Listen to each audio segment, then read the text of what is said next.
안녕하십니까. 반갑습니다. 오늘부터 자유헌정 포럼의 한 주간의 핫 이슈 진행을 맡게 된 유순희. 경수입니다. 네. 저는 자유헌정 포럼 사무총장을 맡고 있습니다.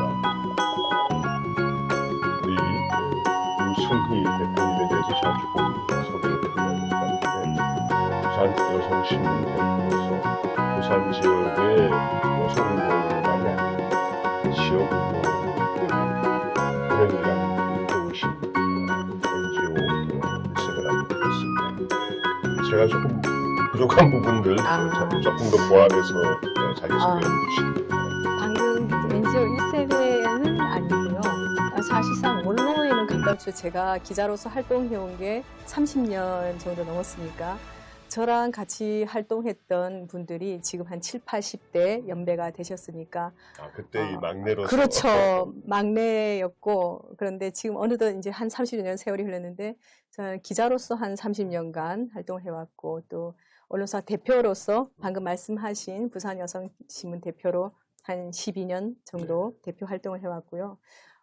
NGO 쪽 얘기를 하셨는데, 이제 부산여성신문, 그러니까 여성 언론은요, 또 일종의 여성 인권 운동도 하고 이러다 보니까 NGO 기능도 좀 하고 있습니다. 그래서 여성의 권익 향상이라든가 정치 참여 확대 같은 이 여성의 지위 향상 문제라든가 또 부산 같은 경우는 제2도시임에도 불구하고 사실 변방이라는 느낌을 상당히 많이 받고 있습니다.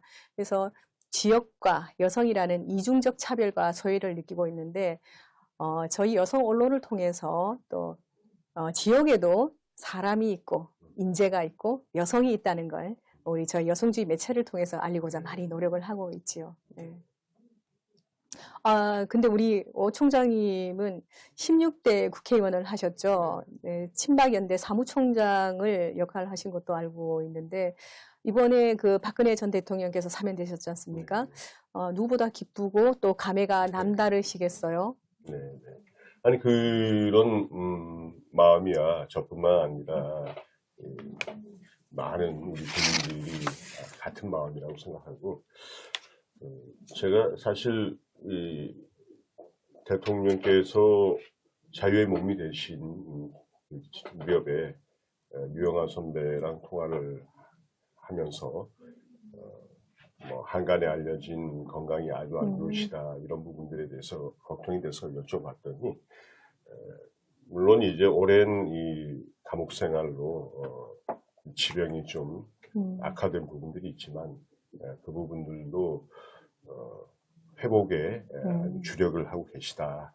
그래서 빨리 직접 국민들을 뵙고 감사의 말씀, 그리고 또 나라를 위해서 우리가 어떻게 해야 될지 뭐 그런 부분들을 직접 이제 말씀하시기 위해 건강 회복에 좀 주력하고 계시다는 말씀을 드렸습니다. 건강은 또 그러시더라도 이 정신력만큼은 아주 강건하시다고 네. 말씀을 듣고서 역시 우리 대통령께서 또 나라를 또 바른 방향으로 나가도록 하는데 그분의 역할을 또 다 하시지 않겠는가 기대를 갖고 있습니다. 자서전도 냈던데 혹시 읽어보셨나요? 네? 자서전 책을 내셨던데. 네. 네. 사실 저도 다 읽지는 않았습니다. 그렇지만 이제 제가 이전에도 듣기로 네. 대통령께 전국에 수많은 분들이 하루에도 뭐 아주 뭐 여러 수십 통씩 네. 편지를 직접 보내오시거나 이메일로 이 전자우편으로도 네. 이제 네. 많은 서신들이 오셨는데 그 부분들을 꼼꼼히 읽으시고 정말 좀 그 부분에서 당신이 좀 깊게 생각해야 될 부분들 이런 부분들을 다 또 이제 메모도 하시고 그런 부분들을 내용에 담았던가요? 본인이 이제 네네. 그 중에서 가장 좀 원래 이제 이전에 또 중요한 부분들은 항상 꼼꼼히 이제 기록하시는 네네. 그런 특성이 돼 있으신 분이라서 수첩공주란 별명이 있었지 않습니까? 그런데 그게 네. 공주라는 표현은 좀 그렇고 그만큼 어떤 일을 처리하는 데서 주도 면밀하고 세심하고 네. 그냥 건성으로 넘기는 부분이 네. 없으신 분이죠. 그렇기 때문에 그 편지와 관련해서도 정말 좋은 어떤 지적 같은 네. 부분들은 일일이 다시 이제 메모하시고 이제 그랬다고 들었는데, 하여튼 그런 부분들이 쭉 바탕이 되어서 네. 그 중에 특히 이 대통령께서 깊게 생각했던 그런 편지글들을 중심으로 네. 책을 엮었다고 네. 들었으니, 저도 한번 그거를 이제 읽어보면 네. 이 대통령께서 어떤 부분에 공감을 하고 어떤 부분에 네. 참 고마움을 얻으셨는지 그런 부분들을 유추해 볼 수 있을 것 같습니다. 저도 한번 꼭 읽어봐야 되겠습니다. 네. 지금 우리 이 정권 교체를 바라는 많은 국민들 입장에서는 못지않게 연초부터 계속 터져 나온 여러 가지 여론조사 결과, 윤석열 후보의 이 지지율 하락, 이런 부분들에 대해서 걱정들이 많으신 것 같습니다. 그 부분에 대해서 좀 어떻게 보시는지, 그리고 네. 부산 지역에서도 연초 그런 여론조사 결과가 발표됐다는데, 이 부산 지역의 또 여론 동향은 어떤지 좀 설명해 주시기 바랍니다. 아무튼 요즘 대선 후보들의 그 지지율이 요동을 치고 있는데요.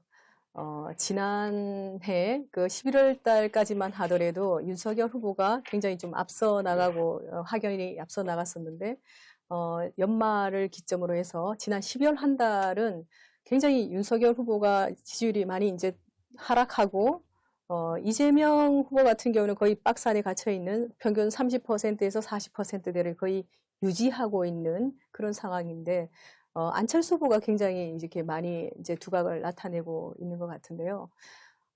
사실 그 부산에서 지난 그 12월 29일부터 1월 2일까지 지상파 방송 3사가, 그러니까 KNN, KBS, 부산문화방송 이렇게 방송 3사가 여론조사를 성인 남녀 만 18세 이상 1,005명을 대상으로 이제 여론조사를 했어요. 거기서 나타난 걸 보면 아직도 부산 민심은 그 윤석열 후보한테로 가 있고, 두 후보 간의 전체 후보를 놓고 봤을 때에 그 두 후보 간 표차는 거의 10%포인트 범위 내에서 이제 격차가 있거든요. 부산에서만큼 그 아성이 무너지면 안 되죠, 사실상. 근데 양자 대결을 하고 두 분을 비교했을 때 이재명 후보와 그 윤석열 후보를 놓고 봤을 때는 그 이재명 후보가 31.9%고 윤석열 후보가 44.9%, 그리고 답보 상태에 답을 유보한 이런 시민들이 한 6.4% 정도 되거든요.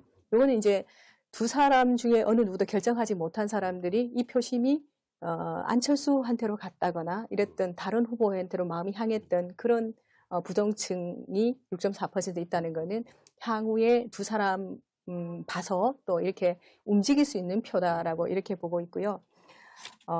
사실 그 후보의 어떠한 점을 그 이제 선택할 때 기준으로 삼느냐 하는 부분에 있어서는 후보의 이 도덕성 이런 것보다 그 능력과 자질을 최우선 그 순위로 꼽았고, 그 다음이 이제 도덕성이고, 그 다음에 정책 공약 같은 것이고, 그 다음에 지지 정당 이런 순서로 나타났거든요.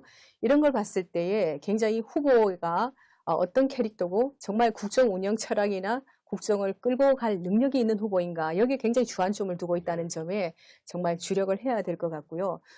중요한 한 가지가 또 있는데, 타 전국적으로 골고루 나타나고 있는 2030 세대의 표심, 40대 이하의 표심 같은 경우에는 부산에도 이렇게 그 20대부터 40대까지의 표심은 그 이재명 후보를 지지한 사람들이 더 많게 나타났거든요.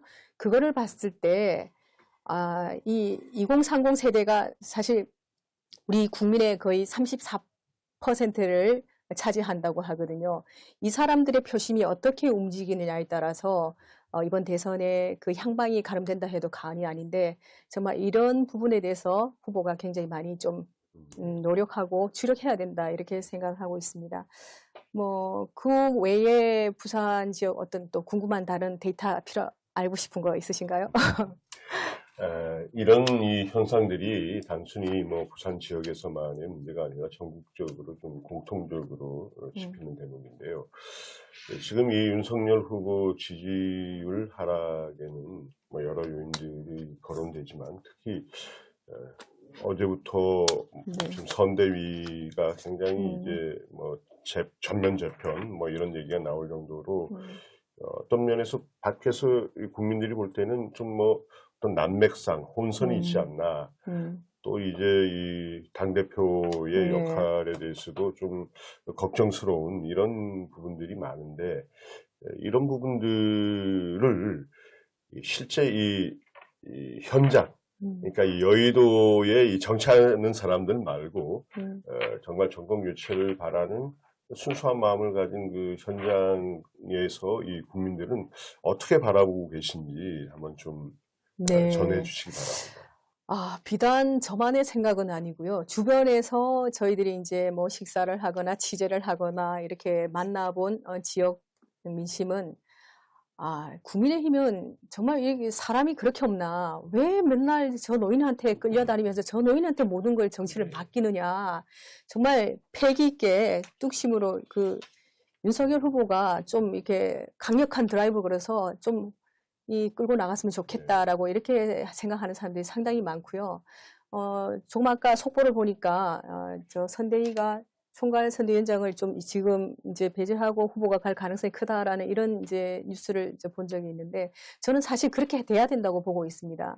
지금 우리 언론이 지금 보면 거의 뭐 후보가 도대체 누구인지 모르겠어요. 국민의힘 같은 경우에는 이준석인지 윤석열인지 김종인인지 윤석열인지 사실상 국민들이 그 소환을 해서 나온 후보가 바로 그 윤석열 후보가 아닙니까?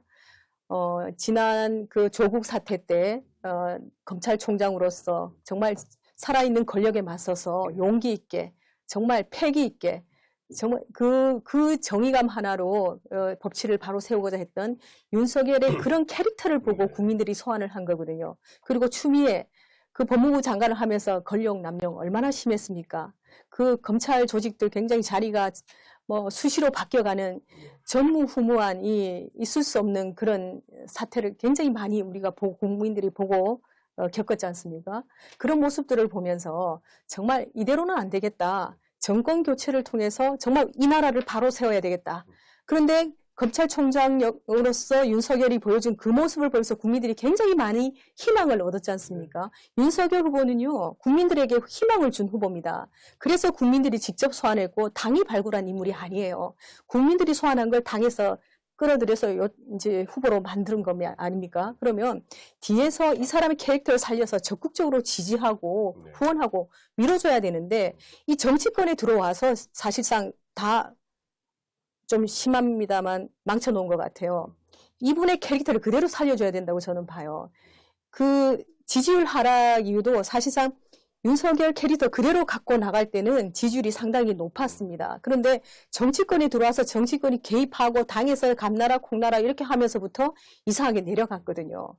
사실상 이 정의롭고 공정하고 지금 2030 세대들이 가장 중요시 여기는 가치가 바로 공정이거든요. 근데 2030 세대들이 지난번에 우리 윤석열 후보가 고려대 캠퍼스를 방문해서 청년들을 만나고 할 때 정말 주변을 에워싸고 보여준 그 화기애애한 모습들, 그리고 윤석열을 지지했던 그 젊은 학생들, 이런 사람들 지금 표심 막 움직이고 있잖아요. 왜 떠났다고 보세요? 저는 윤석열이 싫어서 갔다고 하는데 저는 기존에 자신을 당대표를 비롯한 주변의 모든 사람들, 정치권에 특히 이제 국민의힘 후보니까 국민의힘 사람들, 이분들의 잘못이라고 봐요. 사실 후보의 잘못도 조금 있죠, 사실상. 부인, 가족과 관련된 이런 외부적인 요인들, 이런 것도 많지만, 사실상 그렇게 따지고 보면, 상대 후보들만 놓고 봤을 때에, 이재명 후보보다는 사실상 도덕성이라든가, 여러 가지, 검찰의 조사를 받는 내용이라든가, 이런 것 부분에 있어서 훨씬 도덕적으로는 앞서 있지 않나요? 그런데 그럼에도 불구하고 이 장점을 충분히 살리지 못하고 지지율이 떨어졌다는 건 저는 당의 책임이 상당히 더 크다고 봅니다. 네. 물론 이 윤석열 후보께서 조금 정치적으로는 아직까지 좀 초보 단계다 보니까 정치 경륜이 많으신 이 김종인 위원장이 적절하게 조언해 주시는 것도 필요하고 또 아무래도 지금 청년층의 마음을 뭐 윤석열 후보 연배에서 어떻게 다 똑같이 이해를 하겠습니까? 그런 점에서 청년층의 마음이 진짜 어디에 있는지 또 그들과 공감할 수 있는 대목이 어떤 부분인지 이준석 대표가 적절하게 또 조언해 주시고 뭐 이렇게 이 보완을 해가면서 그러면서 윤석열 후보 본인의 가장 큰 강점을 살려나간다면 그쵸. 정말 좀 네. 지지율도 다시 회복되고 네. 또 그런 점에서 우리 이 정권 교체를 바라는 국민들도 네. 좀 희망과 좀 안정감을 갖고 또 더 이 열의를 발휘할 수 있지 않겠나 네. 그런 생각이 좀 듭니다. 그런 점에서 사실상 헌정 사상 뭐 아니면 정당 사상 최초로 아주 이 젊은 30대의 당 대표 이렇게 국민의힘에서 이렇게 뽑아줬지 않습니까? 사실 왜 이준석을 뽑아준 것 같습니까? 이번 정권의 실기와 무능을 지켜본 국민들이 정말 정권 교체에 마중물 역할을 하라.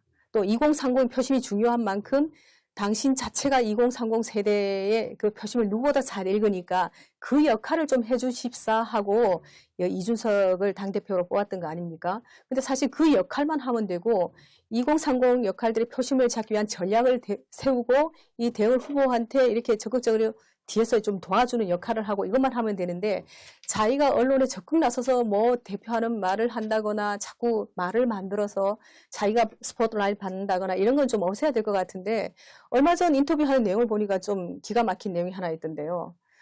그 2030 지지율이 하락한 것과 관련해서 이준석 당대표가 아니 2030 세대가 윤석열이 싫어서 떠난 사람들을 뭐 그냥 붙잡는다고 돌아오겠습니까? 뭐 이러면서 그 2030 세대의 불만 시점이 뭔지 그거를 잡아서 전략적으로 대응하는 게 중요하다. 정말 바른 말 했어요.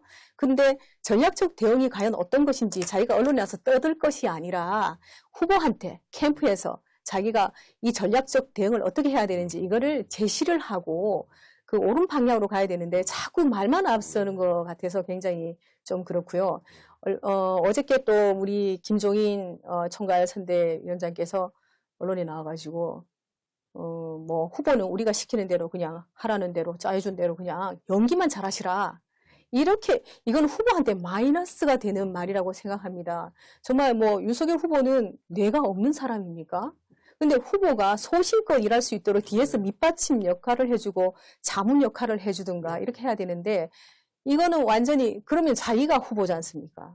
지금은 총대를 후보한테 맡기고 뒤에서 모든 선대위의 구성원들은 밀어주고 도와주고 이 서포트하는 역할에만 주력해야 된다고 보거든요.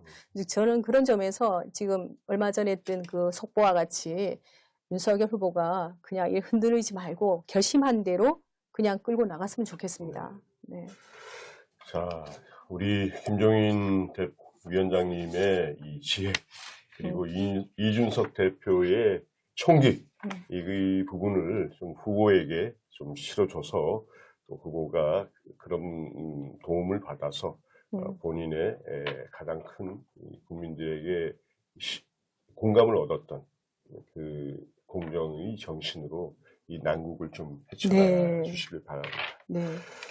자, 그런데 이제 또 한 가지 이번 여론조사의 좀 특기사항 중에 지난 연말까지만 해도 소위 이제 정권 연장, 정권 안정론에 비해서 이 정권 교체 여론이 6대4 가량 더 높았는데 이번 여론조사 추이를 보면 그 격차가 굉장히 좀 줄어들고 있다 이런 부분이 보이는데 이 부분에 대해서는 어떻게 판단하고 계십니까?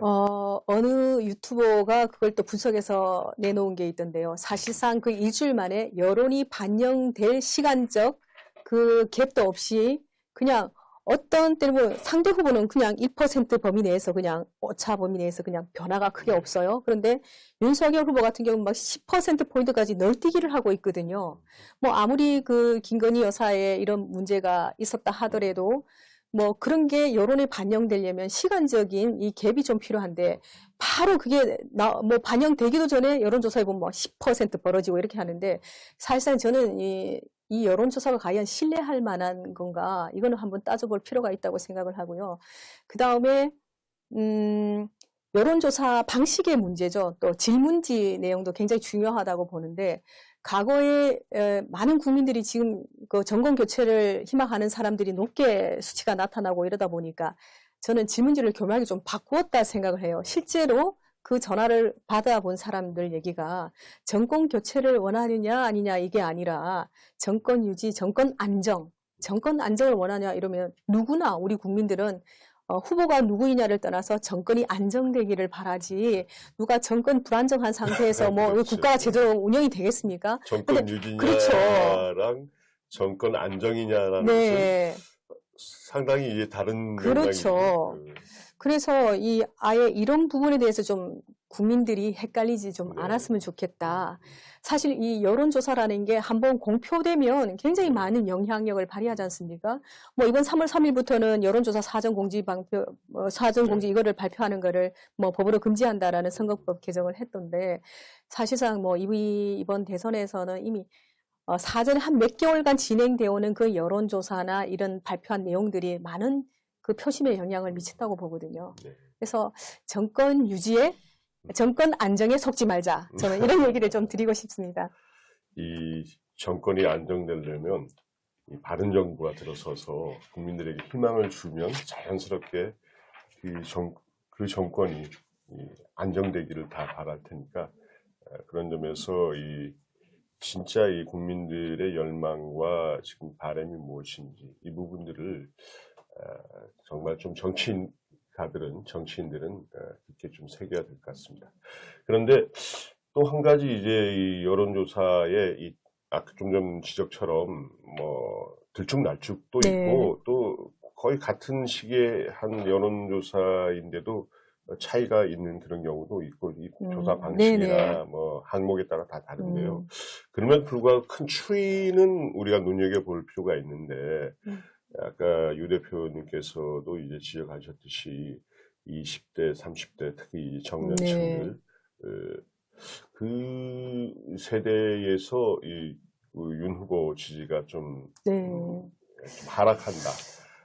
그런 점에서 그럼 이 청년층들은 지금 이 문재인 정부 그리고 그 뒤를 잇고 있는 이재명 후보에게 기대를 건다는 건지, 뭐 왜 이런 이제 이 청년층들 지지율 하락 현상이 나타나는지, 그들이 진짜 바라는 바는 무엇인지 좀 말씀해 주실까요? 네, 저는 그 2030 세대들을 제대로 읽어야 된다고 생각합니다. 지금 소위 MZ 세대라고 하죠. 1980년대생부터 밀레니엄 세대, 그리고 또 1995년, 96년부터 또 그 다음 그때 태어난 세대들은 또 디지털 문화에 길들여져 있는 그 SNS 세대, 이런 그 MZ 세대들이 굉장히 트렌디합니다. 그리고 이 플렉스, 우리 플렉스 한 문화, 이런 거 뽐내고 가시하는 이런 문화를 굉장히 이제 아주 길들여져 있어요. 이 사람들은 뭐 소유하고 이런 것보다 공유하는 걸 원하고, 또 자기 신념이 중요한 사람들이고, 또 사회적 가치를 따르고, 뭐 노가다를 한 달 해서라도 나는 명품을 사고, 뭐 이런 걸 원하는, 소위 이런 그 미래지향적이 아니라 당장 오늘이 중요한 사람들, 이런 2030 세대들의 마음을 충분히 읽어야 된다고 생각하거든요. 그래서 이 사람들이 제일 싫어하는 게 꼰대 이미지예요. 그래서 후보가 사실상 저희들이 보기에는 상식적인 이 개념, 생각을 가진 사람들이 볼 때 저렇게 많은 문제가 터지고 있는데도 왜 저렇게 열광을 할까? 왜 저렇게 지지를 할까? 정말 이상하거든요. 그런데 가보면 그 이재명 후보 같은 경우에 선거 선대위에서 이제 어떻게 코디해 준지 모르겠지만, 물론 정책이나 이런 것도 발빠르게 막 내놓는 포퓰리즘 정책도 상당히 많아요. 그렇지만 후보가 하는 행동들이 보면 사실 꼰대 이미지를 좀 많이 벗어 던지고 있는 모습. 예를 들면 후드티를 입고 청바지 입고 아주 캐주얼한 모습을 보인다거나, 말투라든가 청년들을 만났을 때 아주 편하게 다가가는 그런 모습들, 뭐 이런 것들 보면 정말 좀 이렇게 자기들 마음을 잘 읽어줄 것 같은 그런 생각을 받는 것 같고, 또 하나 이제 사실상 대장동 게이트 굉장히 문제가 많은 그 사건이기도 하지만, 저 사람이 어떻게 주식 투자하는, 요즘 청년들 주식 투자하는 사람이 상당히 많지 않습니까? 또 한탕주의, 막 이런 것도 많이 이게 젊은 애들, 개인주의, 이기주의, 이런 것들에 좀 길들여져 있거든요. 2030 세대가. 어떻게 하면 내 주식이 팡 올라서 저 사람은 투기, 주식, 뭐 이런 부분에 있어서 좀 뭔가 저 사람은 내 마음을 알 것 같아. 뭐 이런 정도의 그 자기들 마음을 잘 읽어줄 것 같은 이런 점이 아닌가 저는 그렇게 보는데, 저도 그 20대 딸을 키우고 있는 엄마로서 그 아이들을 볼 때 정말 아주 물 흐르는 이 아이들의 마음은 사실상 바람과 같고 물과 같거든요. 오늘 이 후보를 지지했다 해서 내일 지지 안 하라는 법이 없고, 오늘 이 후보를 지지했지만 내일은 달라질 수도 있는 거거든요. 그래서 이런 바람과 물과 같은 아이들의 마음을 어떻게 잡을 것인지, 여기에 대해서 사실 이준석 당대표가 이거를 후보한테 코치를 하고 자기가 역할을 해야 된다고 봐요. 조용히 뒤에서. 저는 그렇게 봅니다. 그 윤석열 후보가 이 검사 생활을 쭉 하셨습니다. 근데 대한민국 검사가 만일 주식 투자를 했다. 그러면 내부 정보를 이용해서 그렇죠. 투자했다고 큰일 나죠. 네. 비난받을 거 아니겠습니까? 네. 그런 점에서 윤석열 후보가 주식 오르는 거, 그거는 본인의 이 공직 생활을 엄정하게 하기 위한 그런 결과인 거지. 뭐 그렇기 때문에 젊은이들의 마음을 모른다. 이건 아니다. 그건 아닌데, 이제 그런 점이 있다는 거고, 그럼에도 불구하고 열광하는 이유 같은 것들을 보자면 좀 그렇고, MZ 세대들이 사실상 얼마 전에 이제 뉴스에도 나왔지만, 기성 세대가, 그러니까 공정한 기회를 안 준다라고 생각하는 사람들이 그 80%나 된대요. 사실상 우리나라는 보면, 우리 특히 부산도 그렇습니다. 이제 워낙 그 고령자 측이 많은 사회라서 그런지 모르겠지만, 너무 나이가 장땡인 나라, 또 뭔가 상을 받거나 이런 때 보면 또 당신 아직 젊으니까 또 나이 연장자 우선, 뭐 이런 식으로 능력이나 실력이나 공적이나 이런 거 보다가는 또 그 사람의 나이가 더 우선되는, 우리나라는 좀 나이가 장땡인 그런 사회가 아니면 그런 인식을 저도 많이 받았었거든요. 저도 뭔가 좀 해보려면 아직 젊으니까, 그러다가 벌써 50대 중반이 됐거든요. 그래서 우리 젊은 사람들을 좀 키워주는 문화, 기성세대가 정말 자기들만 모든 걸 다 유지하고 하려는 그런 걸 좀 버리고, 기득권을 좀 청산하고, 좀 이 젊은 세대들한테 기회를 많이 주는 것, 또 공정한 기회를 많이 주는 것, 이게 바로 MZ 세대들이 원하는 게 아닌가 저는 그렇게 생각합니다.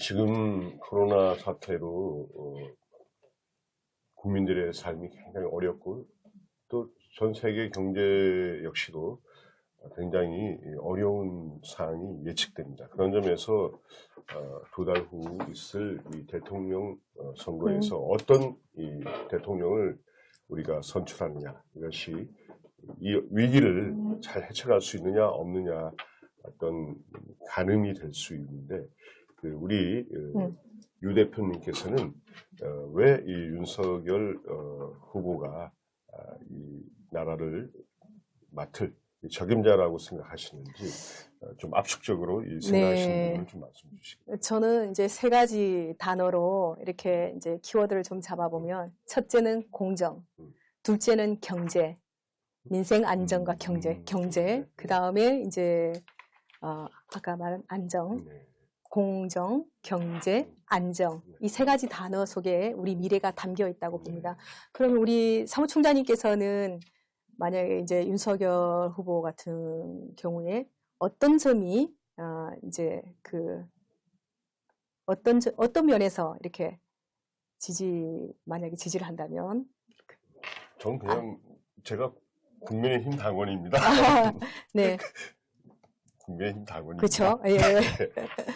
아, 그런데 이제 다들 이 정권 교체를 바라는 국민 모두가 나름대로 윤석열 후보의 특히 어떤 면들 때문에 자기가 특히 흔쾌히 지지한다 이런 이 생각들이 다 있으실 겁니다. 근데 아까도 이제 쭉 지적하셨듯이 이런 부분들이 제대로 전달 안 된 측면도 있고 그 진심이 제대로 또 소통되지 않은 측면들이 있는데 이런 부분들을 뭐 오늘 윤 후보께서 모든 일정을 지금 좀 보류한 채 전면적인 이 재편 작업에 몰두하고 계시다고 들었는데 빨리 이 부분을 좀 수습해서 효과적으로 이 국민들께 당신의 이 진심을 한 분 한 분이 느끼시는 그 바람 이 부분들을 짚어나가신다면 다시 한번 우리 정권 교체의 서강이 판이 좀 열리지 않겠나 생각됩니다. 저기 일각에서 이제 TV 출연한 패널들이 좀 하는 말들이 있더라고요. 그 월급만 받고 살아온 검찰총장이 무슨 국정원 운영을 제대로 하겠냐 이렇게 말하는 사람들이 있던데 저는 그건 좀 어폐가 있다고 봐요. 사실 기존에 우리 정치권에서 뭐 딱히 뭐 잘한 게 있습니까? 뭐 보여준 것도 없고 잘한 것도 사실 없지 않습니까? 그런 면을 놓고 봤을 때 정말 오히려 정치판에 물들지 않은 깨끗한 후보 그리고 또 새로운 시각에서 새로운 정치를 할 수 있다고 저는 보거든요. 뭐 그래서 지금 놓고 보면 미래로 가는 정치는 바로 이런 신선한 사람이 좀 낫지 않을까? 새 인물한테 새 정치를 좀 기대해 볼 만한다 이런 생각이 들고 바로 이런 데서 이제 혁신은 출발한다고 보고요. 무엇보다 중요한 건 지금 이 정권에서 모든 이 사실 문제시되어 왔던 이런 부정 부패와의 척결, 기득권 청산 이런 이제 권력 카르텔을 청산하고 새롭게 출발하는 이 혁신적 정치 국정 운영은 바로 이런 윤석열 후보가 가지고 있는 그 캐릭터가 가장 저는 적임자다 이렇게 생각을 하고 있습니다. 우리 또 유 대표님께서는 NGO 단체들의 여러 좀 의견들을 좀 많이 수렴해서 전달로 하고 계시다고 들었는데 특히 이 어려운 이 경제 상황에서 이 4차 산업 관련 또 그리고 디지털 플랫폼 정부 이런 부분들에 대해서도 윤 후보 측에 여러 좀 제언들을 하신다고 들었는데 그 구체적으로 조금 설명 좀 부탁드리겠습니다.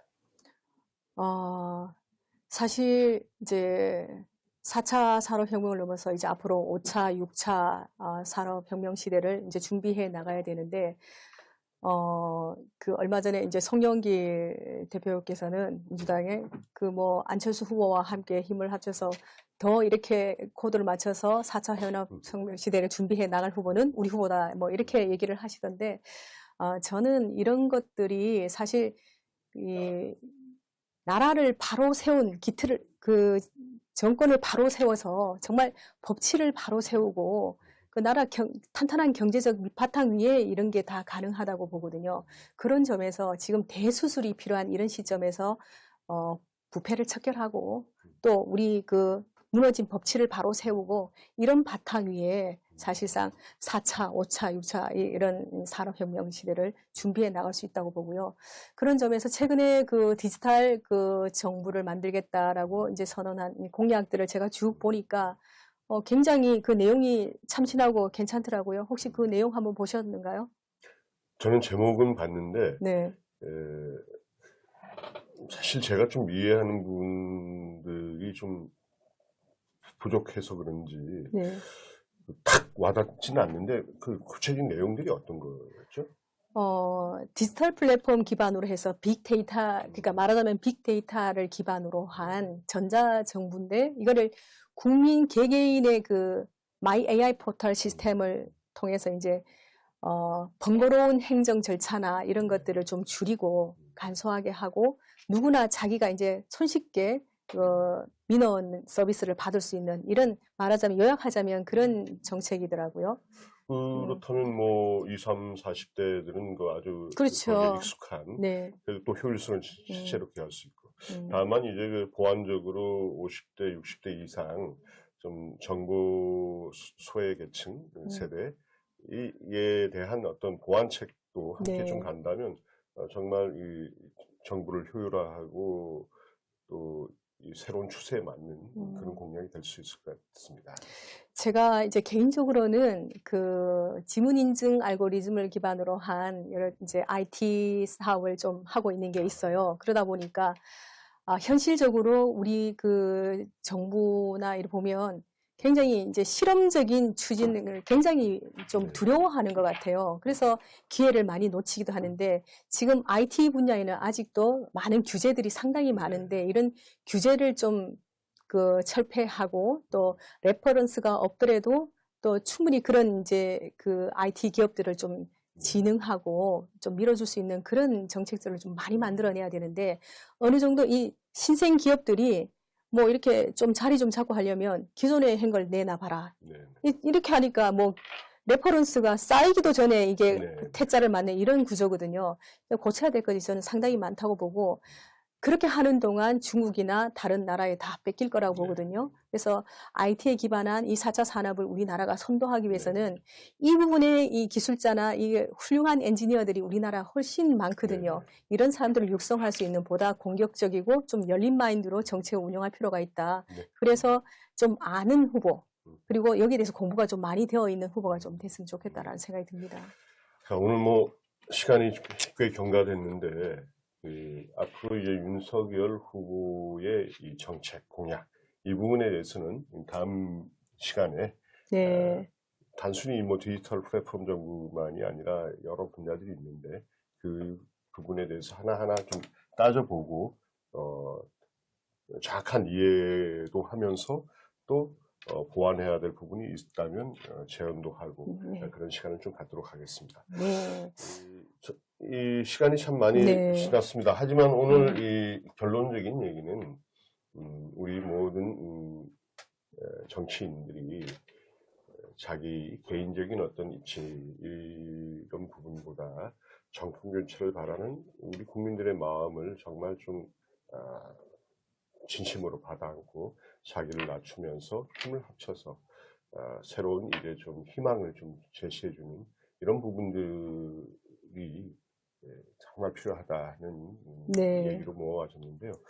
이 부분들을 우리 유 대표님이 지역 민심, 또 현장의 목소리를 담아서 그거로 한번 좀 정리를 해주시기 바랍니다.